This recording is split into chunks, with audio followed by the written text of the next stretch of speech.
tell anybody this. Keep it. But Secretary Clinton is getting a little bit nervous.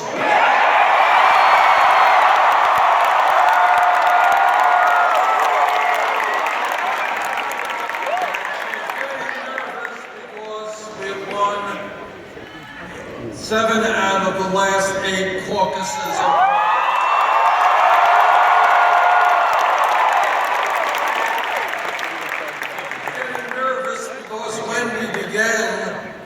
Campaign, we were 60 points behind, and in the last couple of weeks, a few national polls have actually had us in the lead.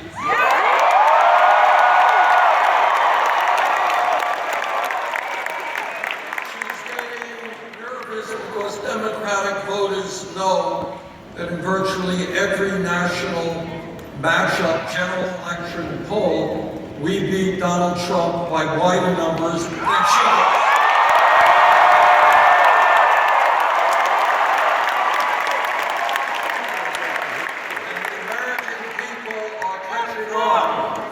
That if we are going to prevent Trump or some other Republican from occupying the White House, which would be a disaster for our country, we have got to campaign to make sure that that does not happen.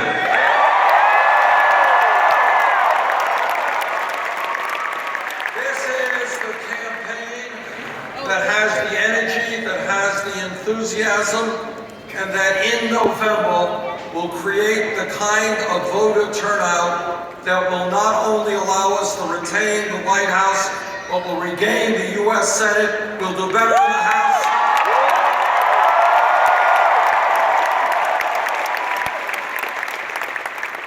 Now, as many of you know, there is, as we speak, right this moment, there is a Democratic primary taking place in New York State. Polls don't close there until 9 p.m., so we don't know who is going to be winning or losing. But you know what? We're going to do a lot better, I think, than people thought we would.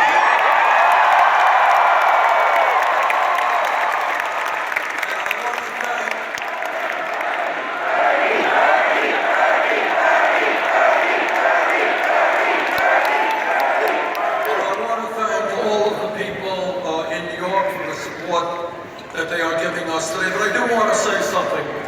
One of the themes of this campaign in Pennsylvania and every state that we have been to is the need to reinvigorate American democracy.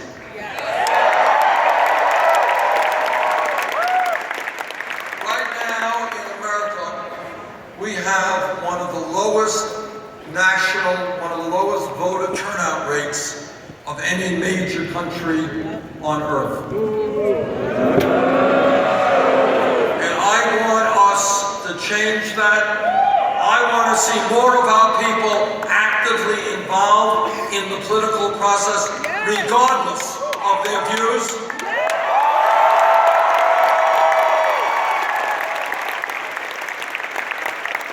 And in that regard, I would hope that in future primary elections in New York State, the officials there make some fundamental changes about how they do business. Today in New York State, if you can believe this, in New York State today, about 27% of the eligible voters in that state are unable to participate in the Democratic or Republican primaries because they have chosen to list themselves as independents. That's wrong. Almost 3 million people in that state cannot vote today, and that has got to change in future elections.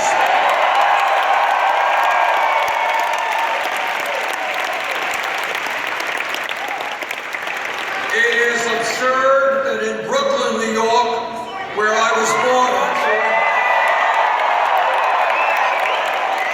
tens of thousands of people, as I understand it, have been purged from the voting rolls.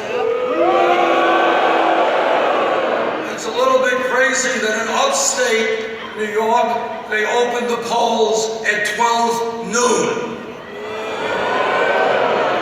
What happens to people who get up early in the morning and have to go to work? And yet, despite all of that, despite the fact that Secretary Clinton has won elections there twice for the U.S. Senate, despite the fact that she beat then-Senator Obama in 2008 in the primary there by 17 points, despite the fact that virtually the entire New York political Democratic establishment is standing with her, you know what? We're going to do just fine tonight in New York.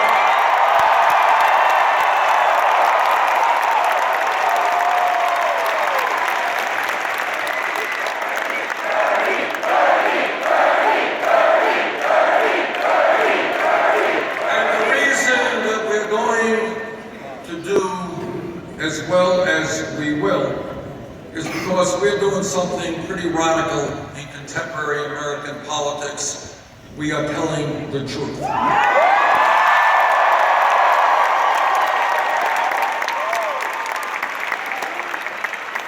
And the truth is, and people understand it, whether you're conservative, progressive, or moderate, is we have a corrupt campaign finance system which is undermining American democracy.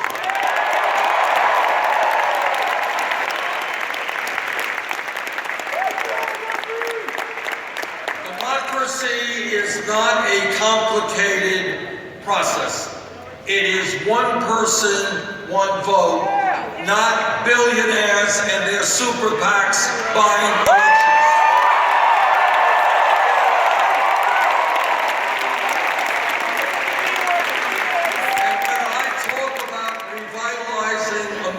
Democracy, what it means is that if any of you are interested in running for office, no matter what your view may be, I want you to be able to stand up, fight for your points of view, and run for office without having to beg wealthy people for campaign contributions.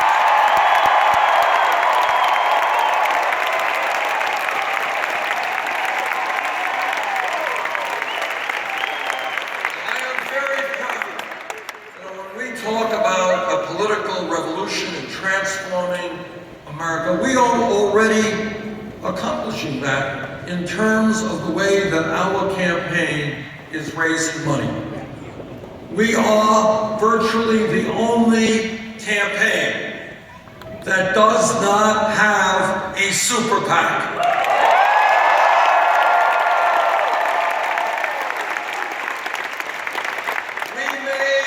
Decision early on that our campaign does not represent the billionaire class. We don't represent corporate America. We don't represent Wall Street. And we have chosen not to take their money.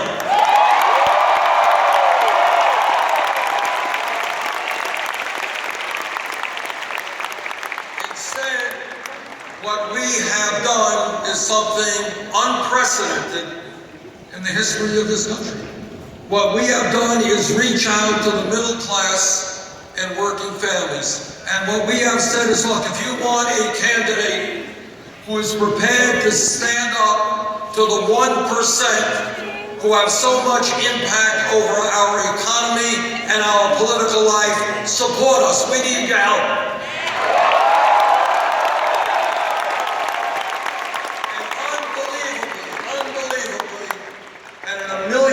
I never would have predicted that this could happen. In the last 11 plus months, we have received some 7 million individual campaign contributions.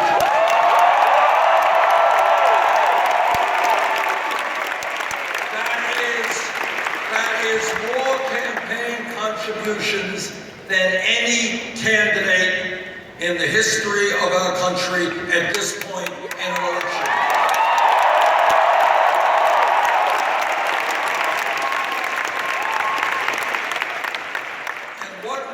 Shown uniquely is is that we can run a winning national campaign without being dependent on the big money interests.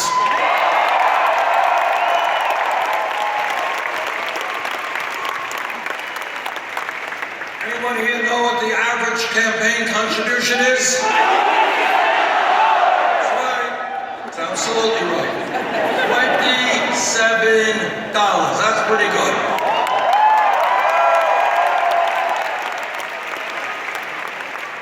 But Secretary Clinton has chosen another approach. She has a number of super PACs, and in the last filing report, her major super PAC listed $25 million in special interest funding, including $15 million from Wall Street.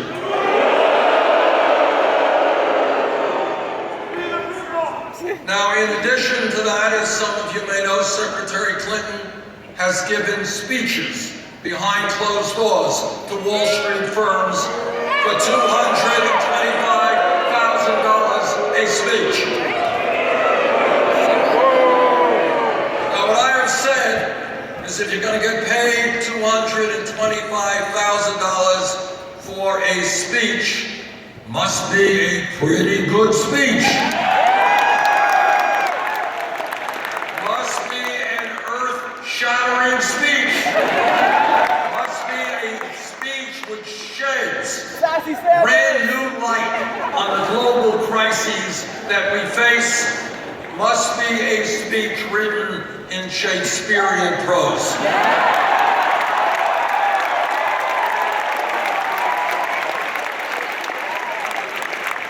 I can't imagine anyone getting $2.25 for a speech if it's not that great. So I think if that speech is as great as it must be a good idea for the Secretary to release the transcript.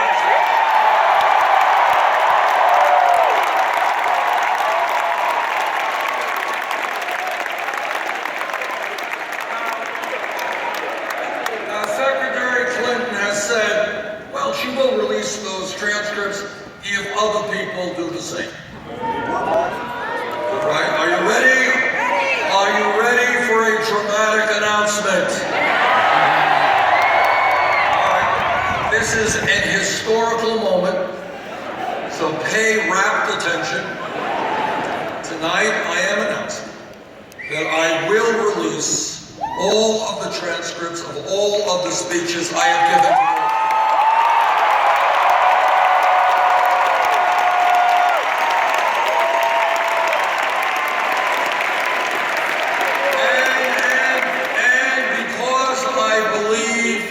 Transparency on this matter.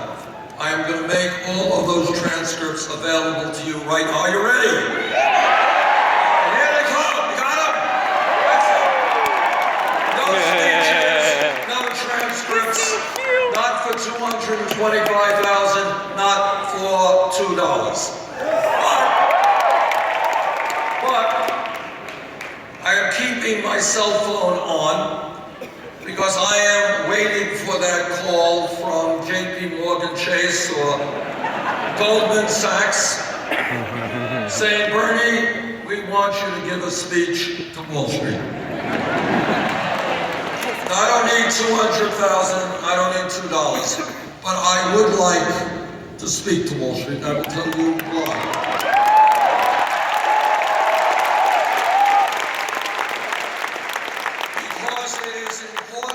Somebody to tell Wall Street that their greed, their recklessness, and their illegal behavior seriously hurt the lives of millions of our fellow Americans.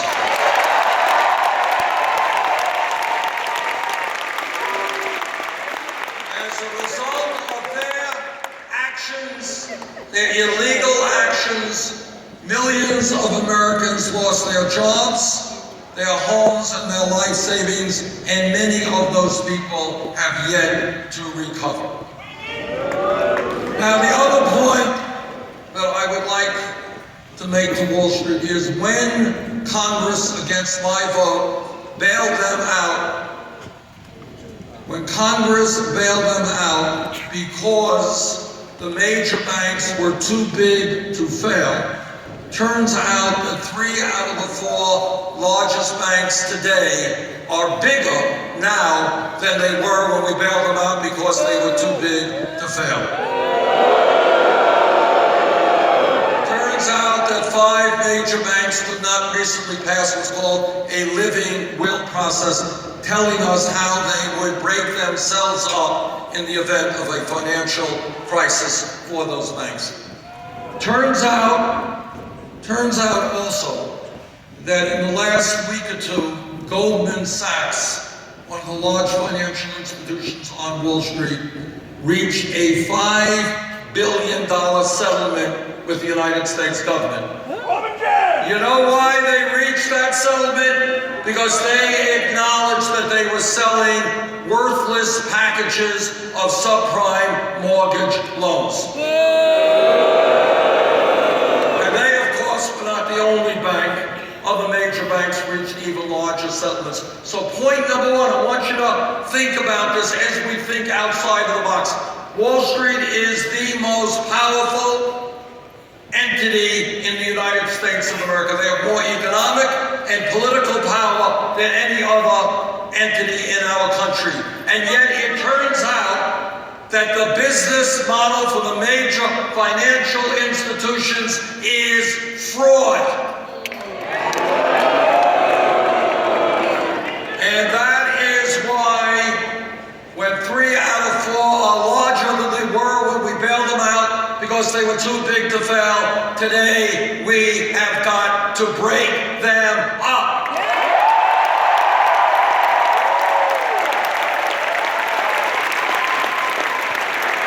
And here is another point that gets the American people very cynical and very angry. Some kid in Pennsylvania today gets picked up for possessing marijuana.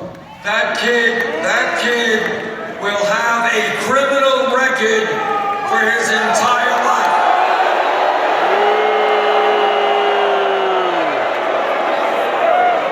But turns out that if you are an executive for a major Wall Street firm whose illegal behavior destroys the lives of millions of Americans, the only thing you get is an increase in your compensation.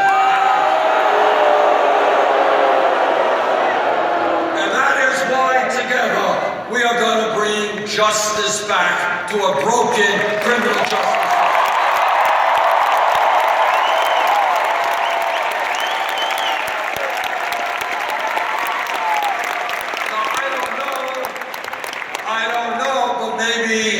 That's why they have not invited me to give that speech to Wall Street. Could be wrong. This campaign is doing as well as it is because we understand that not only do we have a corrupt campaign finance system, we have a rigged economy. Yes. And let me tell you what you're not going to see on television very often or read in the papers.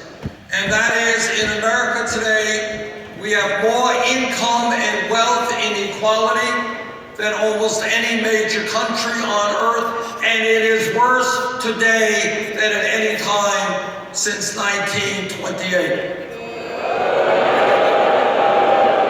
I want you to think about it, because this campaign is about thinking outside of the box. It is about not accepting the status quo because it is the status quo. It is about challenging the status quo.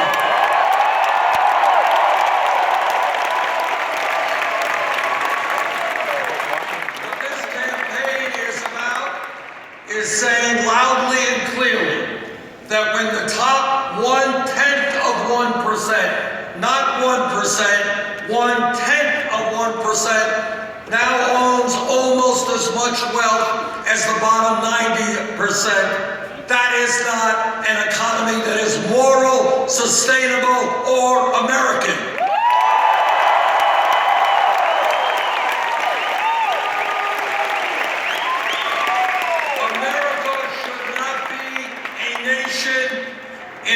the 20 wealthiest people, 20 people, have more wealth than the bottom 50% of our people, 150 million Americans.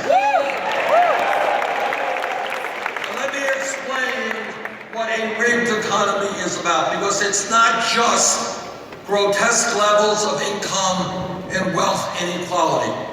Today, the wealthiest family in America is the Walton family, who owns Walmart. Now, you're not going to see this on TV, but the fact is that Walmart is the largest private sector employer in this country, and the wages they pay their workers are so low that many of their employees are forced to go on food stamps or Medicaid. Who pays for those food stamps and Medicaid for Walmart employees? You do. That's what a rigged economy is about. You are subsidizing the wealthiest family in America. That is absurd.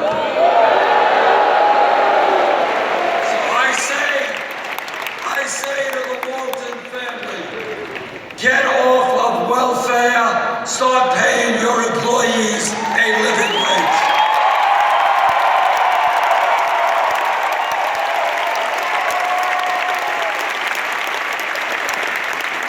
When we talk about the economy, it is not just a very unfortunate and grotesque distribution of wealth. It has everything to do with income. Now, for the young people here, let me tell you something. You probably won't believe it, but Google it after you leave. Not now. Wait a few minutes. Check this one out.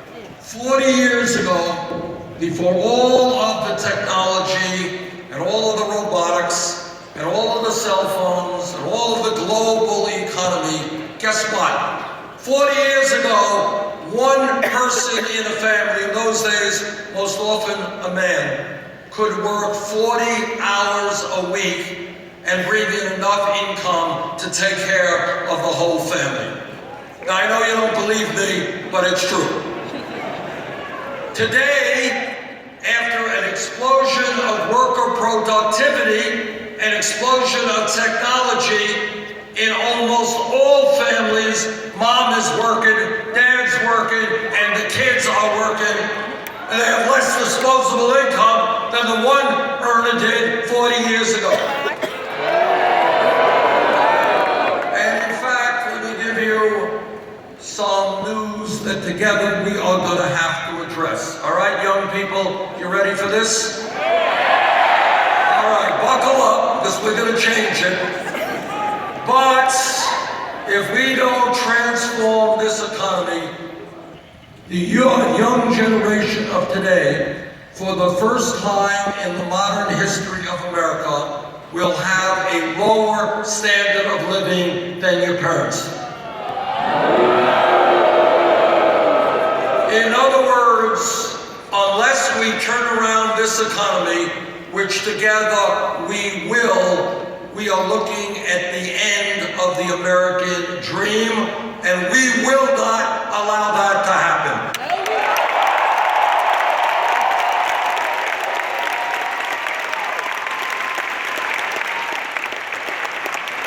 My family never had any money. Never had any money. But my father worked hard, my mom worked hard, and the expectation was that their children would do better than they. And that is what the American dream has been around for tens of millions of American families.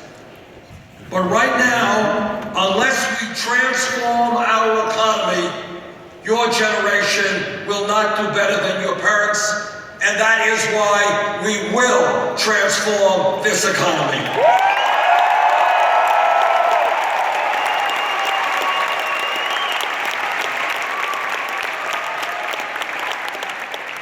But it is not just a corrupt campaign finance system we have to deal with. It is not just a rigged economy. It is a broken criminal justice system.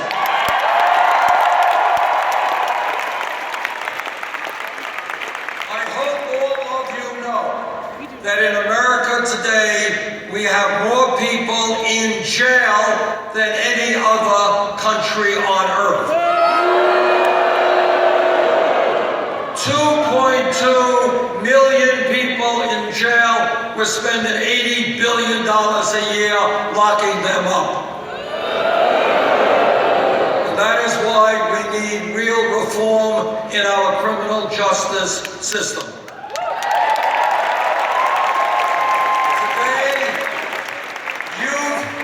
Today, youth unemployment is off the charts. African American youth unemployment for high school graduates is 51%. For Latinos, 36%. For white kids, 33%. Our job is to make certain that for our young people, we're going to invest in jobs and education, not jails.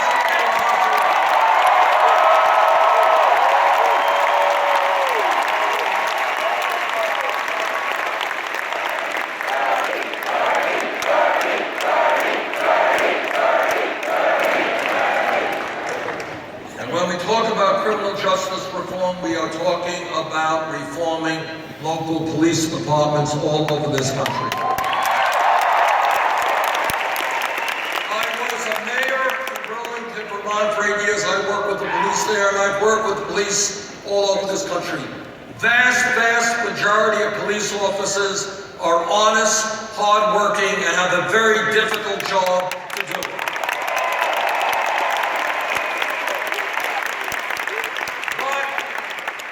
Like any other public official, when a police officer breaks the law, that officer must be held accountable.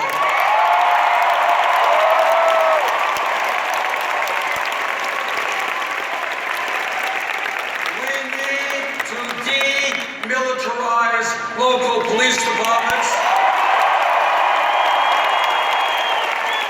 They should not be looking like occupying armies.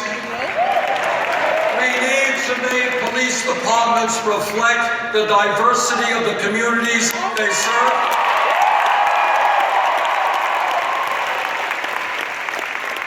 We need to make certain that every police officer in this country understands that lethal force is the last response, not the first response.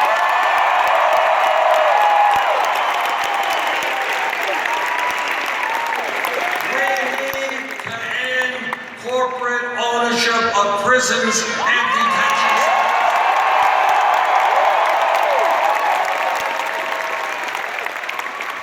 We need to rethink the so-called war on drugs.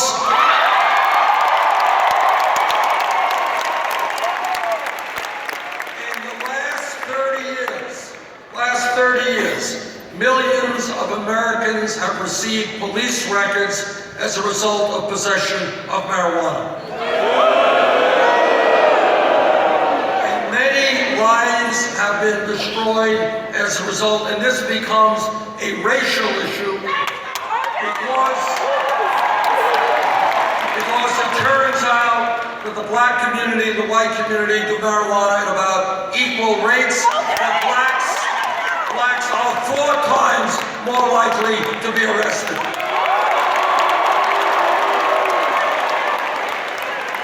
Today, under the Federal Controlled Substance Act, marijuana is listed as a Schedule I drug,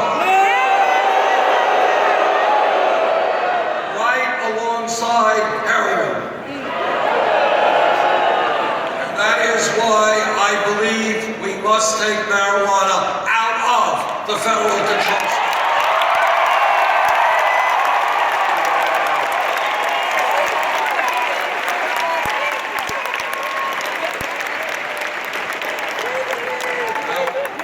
State of Vermont and all across this country today, we face a very serious crisis in terms of opiate addiction and heroin addiction, and every single day people are dying of drug overdoses.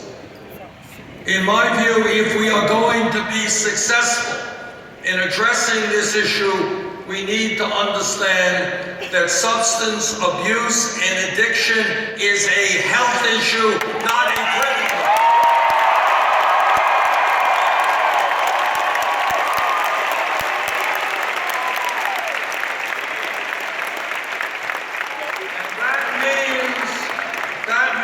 A revolution in the way we do mental health treatment in this country.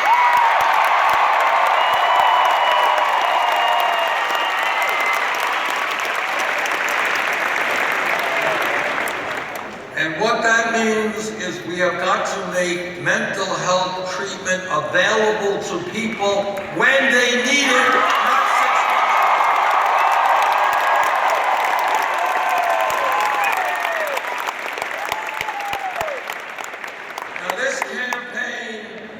Is going to win because we are listening to ordinary Americans, not just wealthy campaign contributors.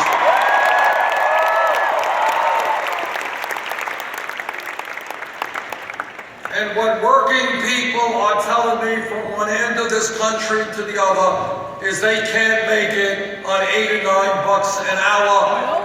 We need to raise